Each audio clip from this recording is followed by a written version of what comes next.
8वीं क्लास के प्रिय छात्र छात्राओं, पिछले पीरियड में बेटा मैं तुम लोगों को संधि पढ़ा रहा था। संधि में बेटा स्वर संधि पूर्ण हो चुका था। अब आज देखते हैं हम क्या, आज हम देखेंगे व्यंजन संधि। संधि के 3 भेद बताया था ना बेटा, उसके पहचान भी तुम लोगों को बता दिया था, है ना। तो आज अपन देखते हैं व्यंजन संधि क्या है।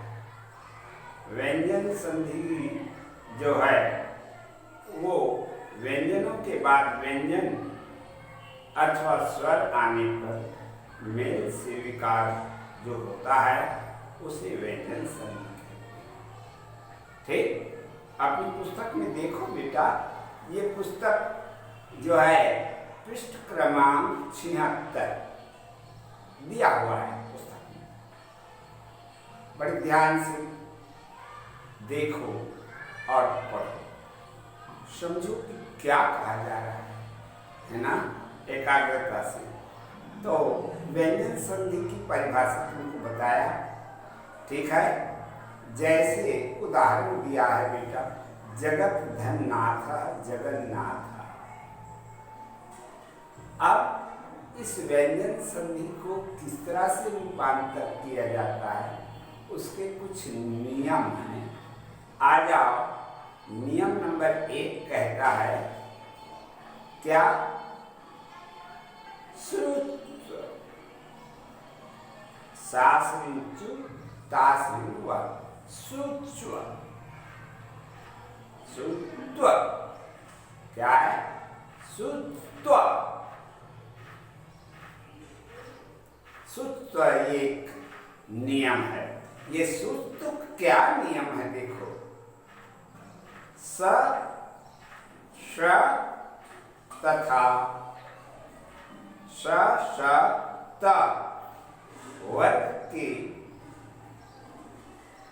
च वर्ग इतने, ये इसका विश्लेषण बता रहा है। देखो इधर सकार या त वर्ग का सकार या च वर्ग के साथ आगे या पीछे योग हो तो श या श त वर्ग के च वर्ग में परिवर्तित हो जाता है। त वर्ग और त वर्ग का च वर्ग में परिवर्तित हो जाता है। ये नियम नंबर 1 है। च्युत्व, च्युत्व से जो नियम है तो वो बता रहा है, सुना बेटा। जैसे मनस धन चलत, 2 शब्द है, एक मनस है दूसरा चलत। बड़े ध्यान से समझना। मनस का सा क्या है बेटा, देखो हलंत है ना, हाँ, तो इसको ध्यान देना है। ये प्रथम पद का अंतिम जो वर्ण है स, बस हमारा ध्यान यही पर केंद्रित होना चाहिए। तो इसमें हलंत है, इसलिए मनस चलती रूपांतर हो गया, समझ गए। स लंगड़ा हो गया है ना, और च आके बैठ गया। ये च्युत्व संधि कहलाता है। च्युत्व व्यंजन संधि। खैर तुम उसके इसको नहीं बताओगे, परंतु याद रखना है कि इस तरह से रूपांतर होता है ना। तो दूसरा उदाहरण रामस धन शेखी, इसमें भी हलंत है। रामस शेखी तत् धन चरित्र, देखा तत्चरित्र, हाँ। तो दोनों का उदाहरण दिया है बेटा। स का श में रूपांतर, श का च में रूपांतर, ये स्तुत्व संधि, स्तुत्व व्यंजन संधि के अंतर्गत व्यंजन संधि की पहला नियम, ठीक है। सत धन चरित्रम सच्चरित्रम, ये और एक उदाहरण दिया है, यदि धन इया, तो क्या बन जाता है वो, यज्ञ व्यंजन है। क्यों व्यंजन संधि है? क्योंकि इसका प्रथम पद का अंतिम वर्ण है ना, क्या है, त हलंत ज हलंत दिया है, इसलिए ये व्यंजन होगा, ठीक है। दूसरा नियम है बेटा स्तुत्व संधि, स्तुत्व नियम, स्तुत्व नियम। स्तुत्व नियम क्या है, इसको समझना, देखना ध्यान से। यदि स या ता वर्ग का षट्कोण कष्टा या ट वर्ग के साथ आगे या पीछे, समझ में आया ना।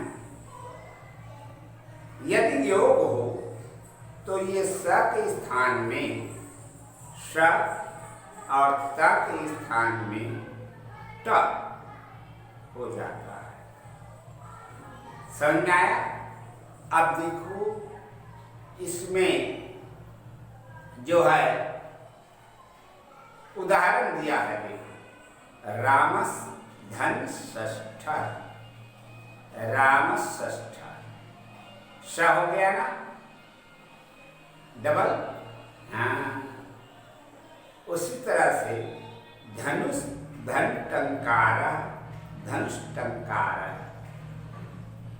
इस धन त इष्ट, तत् धन टीका तत्टीका, ये रूपांतर जो है वो स्तुत्व नियम के तहत, समझ में आया। अब तीसरा नियम है, बहुत लंबा चौड़ा है बेटा, देखा ना, इसके नियम कितने देख रहे हो, व्यंजन संधि बदलने के नियम, ओ कितना है, 14 ठो नियम है ना, हाँ समझते जाओ। जसत्व, समझ में आया। तो वर्ग का प्रथम वर्ण, तृतीय वर्ण, चतुर्थ वर्ण, तृतीय वर्ण, पद के अंत में क, च, ट, त, प के बाद यदि इतने व्यंजन के बाद, समझ में आया, क, च, ट, त, प, माने ये क्या है जानते हो, ये वर्ग हैं। क से क वर्ग, च से च वर्ग, ट से ट वर्ग, त से त वर्ग और प से प वर्ग। और इसके व्यंजन क्या है जानते हो, क से क ख ग घ अंगा, च से च छ ज झ ञ, ट से ट ठ ड ढ न, त से त थ द ध अना और प से प फ ब भ म। ये 25 जो है वो व्यंजन कहलाते हैं। कितने क्या कहलाते हैं, व्यंजन, ठीक है। इसके बाद यदि कोई स्वर वर्ण हो अथवा वर्ग के तृतीय चतुर्थ पंचम वर्ण तथा य ग ल व ये वर्ण हो तो क, च, ट, त, प ये किस में बदल जाएगा? क्रमशः का गा में, चा जा में, ता किसमें? डा में, और ता दा में, तथा वा बदल जाएगा वा में। ठीक है ना? बदल जाता है। जैसे वाक धन ईस है, वाक धन ईस का हलंत है ना, और उसके बाद ये का रूपांतर हो गया क ख ग। कौन सा वर्ण हुआ? क के बाद ख और उसके बाद ग आ गया, तो ये तृतीय वर्ण बता रहा है ना नियम। उसी तरह से जगत धन ईश, जगदीश, ये भी कौन सा वर्ण परिवर्तन हो गया? तब ग में रूपांतर है ना। उसी तरह से बुद्ध धन ची, बुद्धि। ठीक है, ये सब रूपांतर होते हैं। इसे जसत्व नियम कहते हैं। आ जाओ चतुर्थ, चत्व नियम। क्या है इस व्यंजन संघ का चत्व नियम? तनी देखो ध्यान से। वर्गों के तृतीय वर्ण के बाद यदि वर्ग का प्रथम और द्वितीय वर्ण एवं श हो तो तृतीय वर्ण अपने वर्ग का प्रथम वर्ण में प्रथम वर्ण हो जाता है। अपने वर्ग का प्रथम वर्ण हो जाता है। वर्ग को तुम लोग बताया ना बेटा, तो उस वर्ग का प्रथम वर्ण में रूपांतर हो जाएगा। जैसे दिग्धन पाला, तो दिक्पाला, क्योंकि प्रथम वर्ण ग का क्या है? क है, क ख ग। तृतीय वर्ण ग आता है ना, तो वो ग पीछे हट जा करके प्रथम वर्ण में रूपांतर हो जाएगा। उसी तरह से सतधनकार, सत्कार, टा में रूपांतर हो गया। आ जाओ बेटा, उसके बाद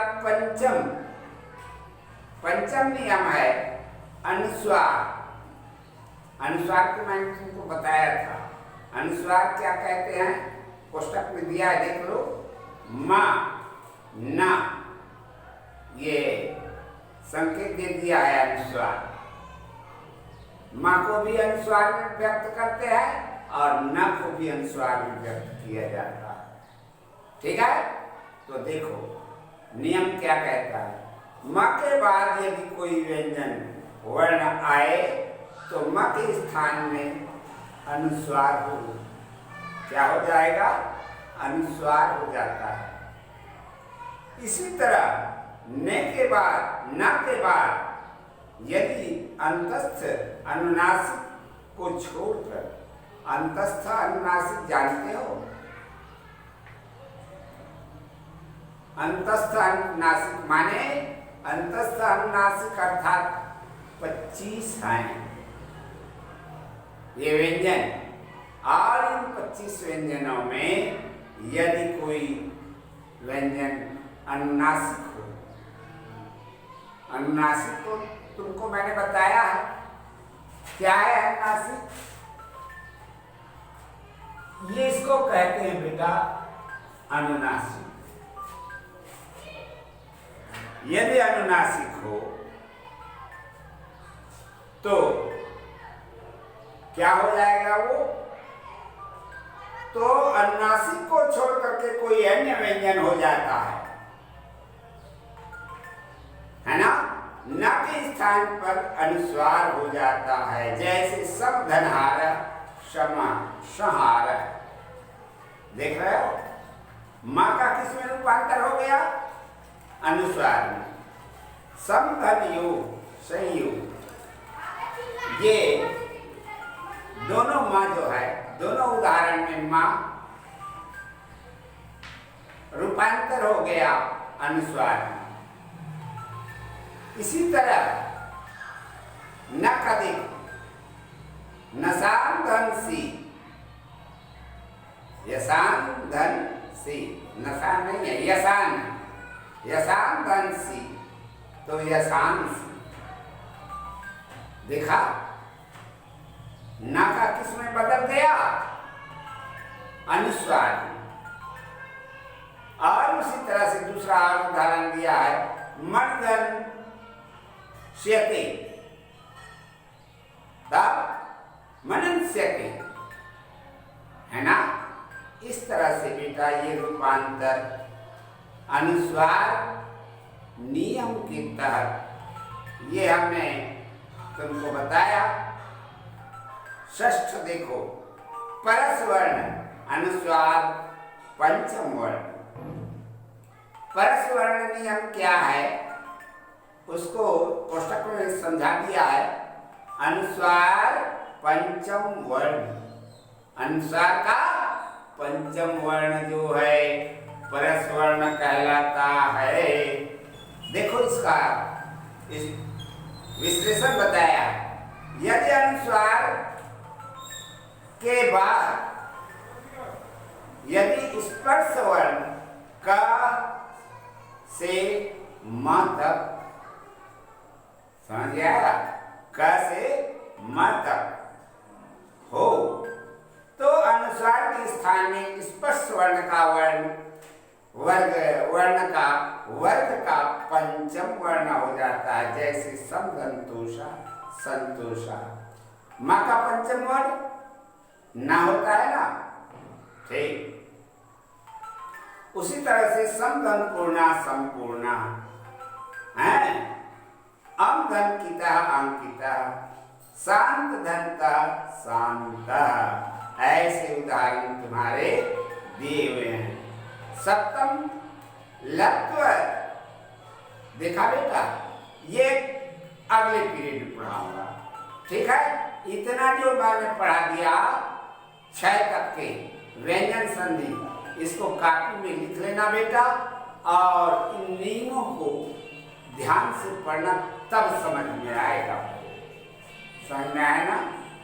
बहुत जरूरी है। रूपांतर जो होते हैं वो परीक्षा में पूछे जाते हैं। रूपांतर नहीं पूछा जाता, उदाहरण पूछे जाते हैं, पर इसको पढ़ लेना अच्छे से, कंठस्थ करने की जरूरत नहीं है, पढ़ना, ठीक।